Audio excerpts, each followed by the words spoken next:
안녕하세요, 이고은입니다. 우리가 현실 세계에서 만드는 세 가지 현금 흐름이 있듯이 가상 세계에서도 마찬가지죠. 가상 세계에서 첫 번째 현금 흐름 만드는 방법도 사실 수없이 많은데 이 중에 가장 일반적인 방법 두 가지에 대해서 오늘 이야기해 보겠습니다. 첫 번째는 암호자산을 스테이킹하는 거예요. 스테이킹이란 내가 가지고 있는 암호자산을 맡기고 그에 대한 보상을 얻는 거예요. 우리가 현실에서 은행에 예금을 맡기고 이자를 받는 것과 비슷해 보이죠. 하지만 형태는 굉장히 다양합니다. 수많은 DApp, 탈중앙화 거래소, 그리고 중앙화 거래소 등 많은 곳에서 이 스테이킹 서비스를 우리가 이용할 수 있기 때문에 수익률을 잘 살펴보고 선택하시면 되는데요. 스테이킹 할 때는 보통 중간에 찾을 수 없는 락업 기간이 있는 경우가 많아서 가격이 급변한다고 해서 내가 바로 찾아서 매도할 수 없을 수 있기 때문에 이 부분을 주의하셔야 합니다. 우리가 투자를 고려하기 위해서 투자 수익률을 볼 때 가상세계에서 흔히 두 가지로 표시가 되어 나옵니다. APR로 표시되는 것도 있고 APY가 나오는 것도 있는데요. APR은 연간 이자율이고 APY는 연간 수익률입니다. 비슷해 보이지만 사실 굉장히 큰 차이가 있어요. 쉽게 말하면 APR은 단리 수익률이고 APY는 복리 수익률이에요. 덱스에서 표시되는 수익률은 대부분의 경우 APR로 표시됩니다.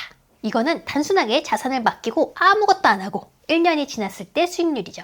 현실에서 우리가 은행에서 예금 예치하고 1년 후에 받는 것과 같습니다. 그런데 가상세계에서 다른 점은 이자가 1년 후가 아니라 실시간으로 계속해서 나온다는 거예요. 계속해서 쏟아지는 이자를 우리가 반복해서 재투자하면 1년 후 수익이 아무것도 안 하고 가만히 있을 때보다 훨씬 더 커집니다. 제가 저의 첫 책 투자의 재발견에서도 자연 상수의 법칙 편에서 이 이야기를 다룬 적이 있는데요. 가만히 있지 않고 꾸준히 계속해서 재투자하면 추가적인 보너스를 우리가 더 받을 수 있습니다. 그래서 APY를 APR의 자연 상수식으로 표현하면 이렇게 수식이 나옵니다. 예를 들어서 APR이 100%라면 그걸 가만히 있지 않고 우리가 계속해서 재투자한 APY는 171.8%나 돼요. 충분히 반복해서 투자하면 노력의 대가로 71.8% 이자를 더 주는 거죠. 우리가 꾸준히 투자해야 하는 이유입니다.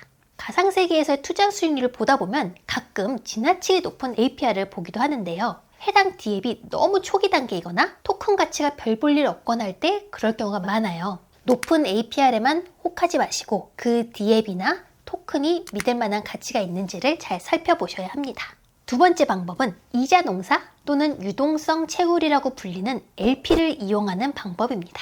LP는 Liquidity Pool, 즉 유동성 풀이라고 합니다. 이 LP라는 자산은 특이하게도 현실 세계에 존재하지 않아요. 가상 세계에만 존재하기 때문에 아마 여러분은 처음 들으시면 굉장히 생소하실 거예요. 하지만 가상 세계에 투자하려면 우리가 이 자산의 특징을 잘 알아야겠죠. LP는 두 개의 암호화폐가 같은 가격에 한 세트로 묶여지는 거예요. 근데 일단 이게 왜 생겨났을까요? 가상세계의 거래소들은 노드들이 와가지고 자유롭게 환전하려면 거래소에 화폐가 많아야 합니다.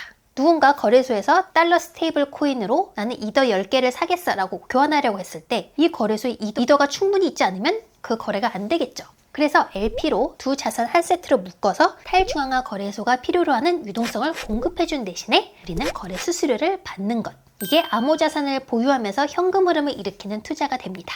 여기서 유의할 게 있어요. LP는 두 개의 다른 화폐를 한 세트로 묶어서 거래소에 예치하는 것이기 때문에 이 세트를 이루는 두 암호화폐의 가격이 변동하면 수익의 변화가 생기죠. 이거를 비영구적 손실, impairment loss라고 합니다.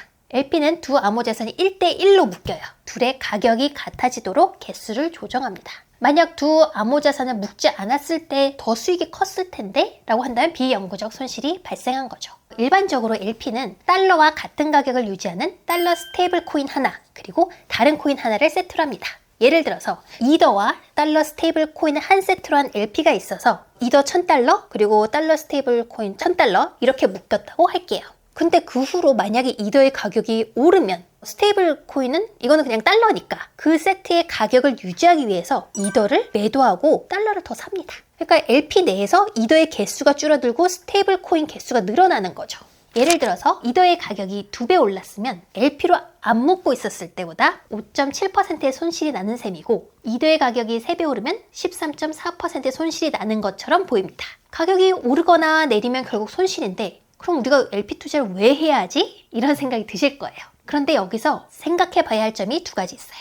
첫째, LP에 투자했을 때와 투자하지 않았을 때를 비교하는 게 맞을까? 그리고 둘째, 비영구적 손실이 정말로 손실일까? 첫 번째 질문을 잘 생각해 보시면 비교가 좀 이상하다는 걸 느끼실 겁니다. 우리가 어떤 부동산이나 주식에 투자할까? 라고 생각했을 때 고려하는 게 뭐죠? 투자했을 때 투자 수익률이 내 기준보다 높을까? 이게 기준이죠. 나만의 기준금리가 10%라면 여기 투자했을 때 10% 이상 나올까? 라는 기준으로 고민하는 거지, 투자했을 때와 안 했을 때를 비교하는 거는 그 대상이 맞지 않죠. 두 번째로, 비영구적 손실이 정말로 손실일까요? 암호자산의 가격이 굉장히 많이 올랐을 때는 비영구적 손실이라는 게 발생하지만 이거는 사실 진짜 손실이라기보다는 약간의 아쉬운 부분이라고 표현할 수 있습니다. 가로축은 토큰의 가격 변화율인데 토큰 가격이 오를수록 세로축에서 보이는 실질적 수익 비율은 점점 더 높아지고 있음을 보실 수 있죠.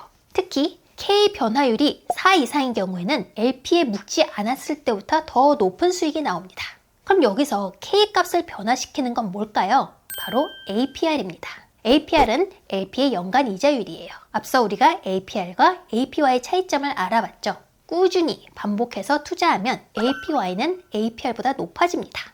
즉, 연간 이자율은 K값을 변화시키고 꾸준히 재투자하면 그만큼 LP의 가치는 크게 증가한다는 것을 알 수 있습니다. LP와 묵지 않았을 때와 비교를 해보면 연간 이자율이 일정 수익률 이상 나와주면 LP로 묵지 않았을 때보다 훨씬 더 큰 수익이 될 수 있죠. 결론적으로 APR이 어느 정도 이상이고 그리고 장기간 꾸준히 투자할 수 있다면 LP에 투자하는 게 유리해요. 여기서 중요한 거는 LP에 장기간 투자할 수 있는가입니다. 결국 LP에 묵는 토큰을 오래 보유할 만큼 믿어야 하는 거예요. 우리가 믿을만 하다고 생각되는 토큰을 스테이블 코인과 LP로 묶어서 투자하고 있어요. 비영구적인 손실을 줄이기 위해서 APR이 어느 정도 이상 된다면 장기로 보유하면서 계속해서 재투자하고 있습니다. 여기서 주의해야 할 점, 이더나 솔라나 이런 코인, LP에 넣지 않습니다. LP에 넣으면 코인의 가격이 상승할 때 이더와 같은 중요한 코인의 개수가 줄어들 수 있죠.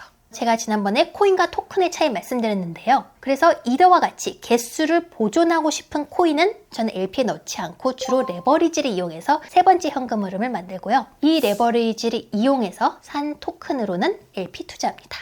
이 LP라는 자산이 가상세계에만 존재하기 때문에 굉장히 여러분께 생소할 수 있다고 말씀드렸어요. 그리고 이 비영구적 손실은 더 생경하겠죠. 제가 이제 유튜브에서 말씀드리기 위해서 조금 더 간단하게 오늘 설명을 드렸는데 이에 대한 수식이나 좀 더 깊게 보고 싶으신 분은 저희 책이나 블로그에 좀 더 상세한 설명이 있으니까 참고하셔도 좋을 것 같습니다. 다음 영상에서는 인류의 역사와 함께한 메타버스, 금에 투자하는 방법에 대해서 알아볼 거예요. 고맙습니다.